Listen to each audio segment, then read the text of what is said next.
በስመ አብ ወወልድ ወመንፈስ ቅዱስ አሐዱ አምላክ። አመረው ለጥር በዛቲ ዕለት ኮነ ተዝካረ ፍልሰቱ ለቅዱስ ወክቡር ሐዋርያ ዮሐንስ ወንጌላዊ ፍቁረ እግዚእነ ኢየሱስ ክርስቶስ ሎቱ ስብሐት። ሓደ አምላክ ዝኾነ በአብ ወወልድ ወመንፈስ ቅዱስ ስም ዕለት 4 ጥሪ በዛ ዕለት እዚኣ ፍልሰት ናይ ቅዱስ ክቡር ሐዋርያ ዮሐንስ ወንጌላዊ ንጎይታ ዝፈትዎ ዝነበረ ንጎይታና ኢየሱስ ክርስቶስ ዝፈትዎ ዝነበረ እዩ። ለዝንት ቅዱስ ሰው ወጣ እጻሁ ከመ ይሁር ሀገረ እስያ አዘነ ፈድፋደ ወበከ እስመ ውእቱ አእመረ ከመ እሙንቱ እኩያን ወአላውያን ወግዙፋነ ክሳድ ወባሕቱ ነስአ እግዚእነ ኃይለ ወንዛዜ ወፃ ሀበ ክፍሉም ስለረድኡ አብሮኮሮስ ወተጽእነ ዲበ ሐመር እንዘ ይፈቅድ ከመ ይሁር ሀገረ ኤፌሶን ወተሰብረ ሐመር ወተሰቅሉ ለአሐዱ ዲበ ጽላተ ሐመር ወለረድኡ አብሮኮሮስ አብጽሖ ሞገደ ባሕር ሀበ አሐቲ ደሴት ወቅዱስ ዮሐንስ ነበረ ማእከለ ሞገደ ባሕር 40 መዓልተ ወ40 ሌሊተ። በዓር ናይ ቅዱስ ዮሐንስ ዕፃ ኮይና ዝተዋሃበቶ ኤሽያ ዝብላ ንእሽተ ኤሽያ ማለት እዩ። ኣብቲ ዘመን ኣብዚ ሰዓት ድማ ቱርክ እያ እሞ ናብ ኤፌሶን ንክኸይድ ተመዲቡ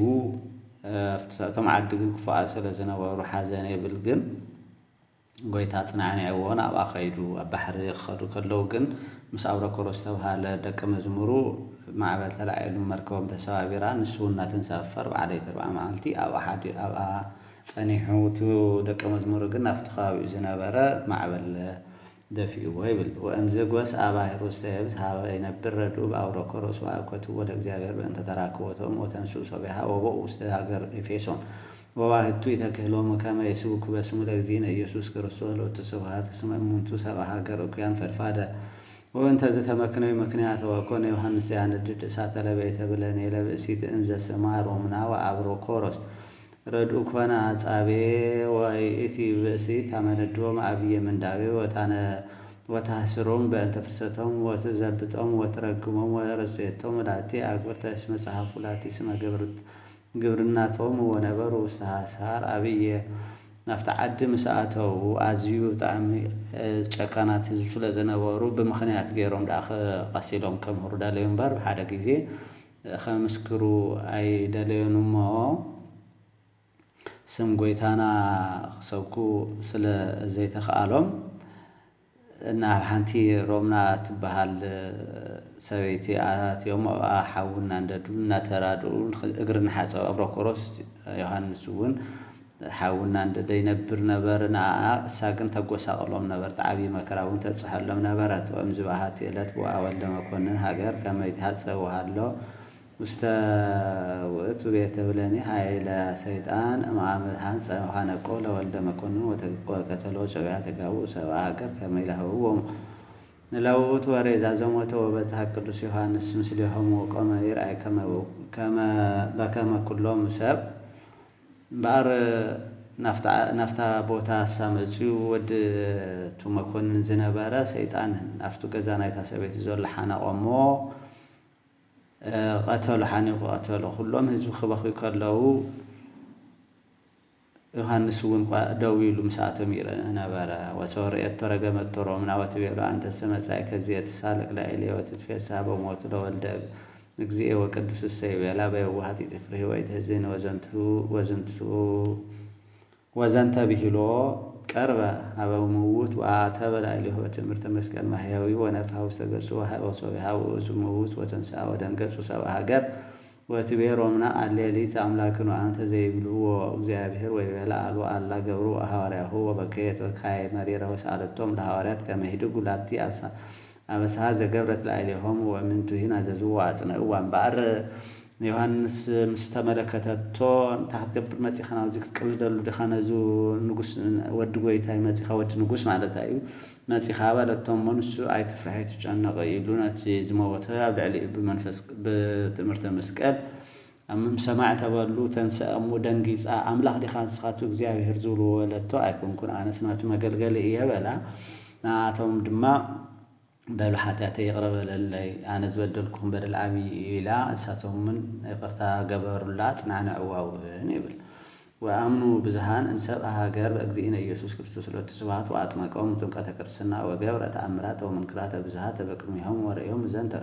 آمنوا كلهم سبها هاجر بأجزئنا ذن بلغنا وذا أمالك وأمنتوا فكروا يقتلوا واسم سيطان يهوكم بلا إليه بهتو እግዚአብሔር ያዕቆብም ለህርያንሁ ብዙሃን ድማ ታሰበይቱን ተንካሎቱን አሚኖም በጎይታና በኢየሱስ ክርስቶስ ስም ተጠምቀው ጥምቀት ክርስትና ተቀበሉም ብዙህ ድንቃት ተአምራታት ድማ አው ይፍጸም ነበረ አብቅድሚኦም ሞ ዘካቶም ናይ ጣዖት ዘገልግሉ ዝነበሩ ጣዖታት መገልገል ተመደቡ ብዙሓት ይአምን ነበሩ ቶም ጣዖት ዘገልግሉ ግን ጨካናት ነበሩ ሞኻትሉ ወደ አይደሉ ነበሩ በር አመኑን ኳዳስ እግዚአብሔር ስለዝሕልዎም ነበረ ነቶም ሕርያት ነቶም ዝተመረጹ በር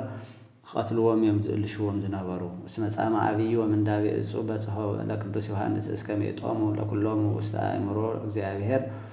وጳውሎስኒ ብፁዕ ሐዋርያ ኮነ ስም አበንቲአሁን በእንተ ግዝፈተ ልቦም ወበእንተ አፍቅሮቶም ወጣዖታተ ወትሰበ ጻማ አብይ አግቦም ውስተ ሃይማኖት ርትዕ ወአምዝ ሰመሎም ኤጲስቆጶሳተ ወካህናተ ወዲያቆናተ በአብይ መከራ በአብይ ስቃይ ቅዱስ ዮሐንስ መከራ ዋላ ተብጽሕዎ ግን ነተን ህዝብ ግን ናብ እምነት እግዚአብሔር ይምልሶምን የምህሮም ነበረ ጳውሎስ ወን ክፋቶም ገሊጽሎም ነይርዩ ናቶም ልቢ እንደየና ይዛክል ጠንካራ እምነ ምዃኑ ንጣዖታት ዘለዎም ክብር ግን ዘለዓለም ምዃኑ ገሊጽዎም ነይርዩሞ እዚ ግን በርቲዑ ቅዱስ ዮሐንስ አጥሚቁ አምሂሩ ኤጲስቆጶሳትን ዲያቆናትን ሾመሎም ወንዘ ወጻሃ አህጉር እለ አውድዋ ለኩላ ብሔረ እስያ ወመሃሮም ወሜቶም ውስተ አእምሮ እግዚአብሔር ብዙሃት عدتات زلوا وصيلون كابا بوتا نافتم حزبتات ناخدنا مهاره بامنه እግዚአብሔር نخملسو يغبرم نبره وهاي ቅዱስ ዮሐንስ ውስጥ ዝንተ ዓለም ተስዓ ዓመተ ወለቀ ፈድፋደ ወይጥመ ሞተ በሰይፍ ከመካላአንሂ ሐዋርያት በእንተ ድንግልና ወንጽህናሁ ኮነ ዝንቱ እስመ ኩሎም ይኩኑ ሪያና ውስተ ስብሐት ወውቱ ዘጸሐፈ ወንጌለ ወራእየ ዘይሰምዕ አቡ ቀለምሲስ ወሰለስተ መልእክታተ በአርዝ ቅዱስ ዮሐንስ እዚ ዘመናቱ 9 ዓመት ይዛክል ነበር ከምተው ካልኦት ሐዋርያት በሰይፊ አይኮነን ሰማዕትነት ተቀበለ ይኮነን አሪፉ ቶም ካልኦት መከራ በሰይፊ እዮም ዝዓርፉ ነበሩ ንሱ ትምህርተም ሂሩ ሽሙውን አቡ ቀለምሲስና ተባሃለ ይጽዋዕ ነበረ ምስጢራት ዝገልጽ ራእይ ዮሐንስ ንሱ እዩ ዘጸሐፎሞ ምስጋና ወዝንቱ እቱ ዘረፈ ወቃልኦት ሰለስተ መልእክታቱን ጽሒፉ እዩ ወንጌሉ ውን ጽሒፉ እዩ ራእይ ዮሐንስ ውን ጽሒፉ ወዝንቱ እቱ ዘረፈ ቀዲበ እንግዳሁ ለእግዚእ ኢየሱስ እንዘ ይደረሩ ወዘይቤሎ እግዚኦ መኑ እቱ ዘያገባአከ አፍቲ ቁርባን በሰርዓ ሰዓት አብ ማእገሩ ድግፍ ኢሉ ወዝነበረ አብ ሕቅፉ ጽግዕ ኢሉ ዝነበረ እሞ መን ያህልፉ ዝህበካ ዝበለ ንሱ እዩ ወውእቱ ዘቆመ በጊዜ ስቅለቱ ለእግዚእነ ምስለ እግዝእትነ ቅድስት ድንግል ማርያም አሃበ መስቀሉ ዘይቤላ ለእሙ ብእሲቶ ነዋ ወልድኪ ለውእቱ ረድ ነያ እምከ ንሱውን ኣብ ጎይታ ኣብ ስቅለቱ ሰዓት መጨረሻ ምስ በይትና ቅድስት ድንግል ማርያም ኣብ መስቀል ዝተረኸበ እዩ እሞ ድማ መድኃኔዓለም ክርስቶስ እንሆ ወድኺ ንኡውን እንህትካ ዓደኻ ዝበሎ እዩ ወዘይቤያ ጴጥሮስ በእንቲአሁ ቲያሁ ርእዮ ይቤሎ ለእግዚእ ኢየሱስ እግዚኦ ዝቼ እፎ ወይቤሎ እግዚእ ኢየሱስ እመቼ ፈቀድኩ ያሃሉ እስከ ሰው እመጽ ሚ ላዕሌከ ወአንተሰ ትልወኒ ጴጥሮስውን ክኽተሎ ከሎ ምስረአየ ስለ ንሱ ስለ ዮሐንስ ማለት እዩ ንጎይታን ኢየሱስ ኦ እዚ ከመይ ነገር እዩ ጎይታ እዚ ነገር ከመይ እዩ ባሎ ይብል ጎይታ ድማ ጎይታ ኢየሱስ ተመሊሱ ክሳዕ ዝመጽእ ክነብር እንተፈቀድኩ እንታይ በለካ ንዓኻ ንስኻ ግን ተኸተለኒ ዝበለሉ ነው እዩ ይብለሎ ወሰው አእመረ ብፁዕ ዮሐንስ ከመቀረ ፍልሰቱ እንዝንተ ዓለም ጸዋዖም ለሕዝብ ጸለየ ወባረከ ወፈተተ ህብስተ ዘውስተ ሥጋሁ ወደሙ ለእግዚእነ ወወሃቦሙ አዘዞሙ ከመ ይጽንዑ በሃይማኖት ርትዕት ወባረኮሙ ወናዘዞሙ። ቅዱስ ዮሐንስ ካብዚ ዓለም ዝፍለየሉ ጊዜ ምስ ፈለጠ ጸልዩ ባሪኹ ቁርባን አቕሪብዎም ብሃይማኖቶም ክጸንዑውን ምሂርዎም መኺርዎም። ወእምዝ አዘዞ ለረድኡ አብረኮሮስ ወለክልኤቱ ካልአን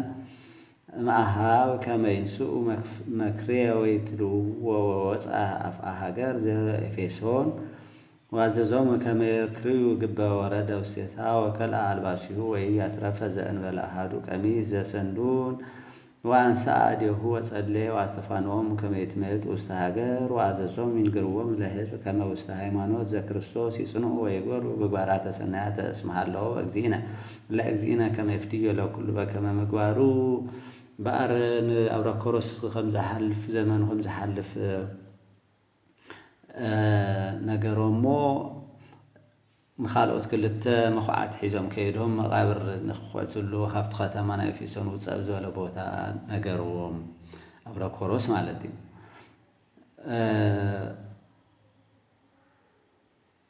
ከይዱ ድማ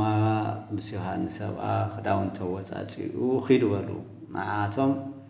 ነቶም ዝተረፉ ኺዱ ነቲ ህዝቢ ኩሉ መሃርዎ በእምነቶም በእምነት ሃይማኖት ክርስትና ክጸንዑ ነገርዎም። ጎይታ ክመጽእ ከሎ ንኩሉ ከከም ስርሑ እዩ ክፈድዮ በልዎም በሎ። ወካዕበ ቤሎም ንጹሕ አነ እምደመ ኩልኩም እስመ ኢሃደጉ ወኢ ምንተኒ እምትእዛዝ እግዚአብሔር እምኩሉ ስርዓቱ ዘይነገርኩክሙ ወአንቱምሰ ሚዜ ኢትርእዩኒ ገጽየ ግሙራ። መሊሱ ድማ ከምዚ በሎም አነ ካብ ናታትኩም ደም ንጹሕ እየ ካብ እግዚአብሔር ትእዛዛት ዋላ ሓንቲስ እኳ ኣይሓደግኩን ንኹለን ነጊረኩም እየ። ንስኻትኩም ግን ካብዚ እንድሓር ገጸይ ፈጺምኩም ኣይትርእዩንን ኢኹም በሎም። ወሰወይቤ ዘንተ በከዩ ወተአምሁ እደዊሁ እገሪሁ ሃደግዎ ውስተ ግብ ወሆሩ ውስተ ሃገር ወነገርዎም ለሰብ ኩሎም ዘኮነ ወደንገጹ ኩሎም ወመፁ ወይረከቡ መቃብሮ አላ ረከቡ አሳኢነ ወልብስ ወአንከሩ ጥቀ ወሰብህዎ ለእግዚአብሔር ዘአይረፎ ለረድኡ ዮሐንስ በዝንቱ ዕረፍት ሰናይ በአር ኩሎም ባኽዮም ተፋነውዎ። ተመሊሶም ግን ካልኦት ሰባት መፅኦም እንተረእይዎ ብዘይ ክዳኑን ጨምኡት ካሊእ ኣይረኸቡን ወፍቲ መቃብር እሞ ንእግዚአብሔር ኣመስገንዎ። ምስጋና ንእግዚአብሔር ይኹን ንዓና እውን ብጸሎት ናይ ዝቅዱስ ኣቦ ይምሓረና በረከቱ ምስ ኩላትናን ዘለዓለም ትንበር አሜን። ሰላም ለዮሐንስ ዘተለዓለ መጠኑ በነሲያ ጸጋ ወክብር እንተ ኢታውህበት ለካልአኑ ዘሥጋ ወደም እንዘ ውእቱ አኮኑ እስመ ሰአሞ በአፉሁ ወአመ አርፈቆ በሕፅኑ ለእሳተ መለኮት መፍርህ ይሁእየ በረስኑ። ወዛቲ ዕለት ተዝካሮም ለቅዱሳን ጊዮርጊስ ወማርቴና ሊቀ ጳጳሳት ወታኦድራ ሰማዕት ወለአባ ሊቃኖስ ወለቀውስጦስ በረከቶም ተሃሉ ምስሌነ ለዓለመ ዓለም አሜን። በዛ ዕለት እዚኣ ዝኽሪ ናይ ቅዱሳን ጊዮርጊስ ማርቴና ሊቀ ጳጳሳት ታኦድራ ሰማዕት ናይ ማርቴና ሊቀ ጳጳሳት ናይ ታኦድራ ሰማዕት ናይ አባ ሊቃኖስ ከምኡ ናይ ቀውስጦስ ዝኽሪ ዝግበረሉ መዓልቲ በረከቶም ምስ ኩላትና ይንበር። ወዛቲ ዕለት ተዝካረ ዕረፍቱ ለአባ ናርዶስ ዘደብረ ቢዘ መስተጋድል ዘቀተሎ ለከይሲ በጽላሎቱ ዘእንበለ ይዝብጥ ጥበበት ወውእቱ ያበትር ጸልዮ ወቀወይመ እስከ ሃብጣ እገሪሁ። በዛ ዕለት እዚኣ ዝኽሪ ናይ አባ ናርዶስ ናይ ደብረ ቢዘን መስተጋዳሊ ዝኾነ ናቱ ዝኽሪ ዝግበረሉ እዩ። ንሱ ተቦ ንሱ ድማ ብዘይበትሪ ምቕጥቃጥ ብጽላሎቱ ነቲ ተመን ዝቐተለ ዝነበረ እዩ። ብጸሎቱ እውን ተግሂ ዝነብር ንዘለዓለም ተግሂ ዝነብር ዝነበረ እዩ። ወስብሐት ለእግዚአብሔር ቻን ይምሃረነ በጸሎተ ኩሎም ቅዱሳን ለዓለመ ዓለም አሜን። ምስጋና ንእግዚአብሔር ይኹን። ብጸሎት ናይዞም ኩሎም ቅዱሳን እውን ይምሃረና አሜን።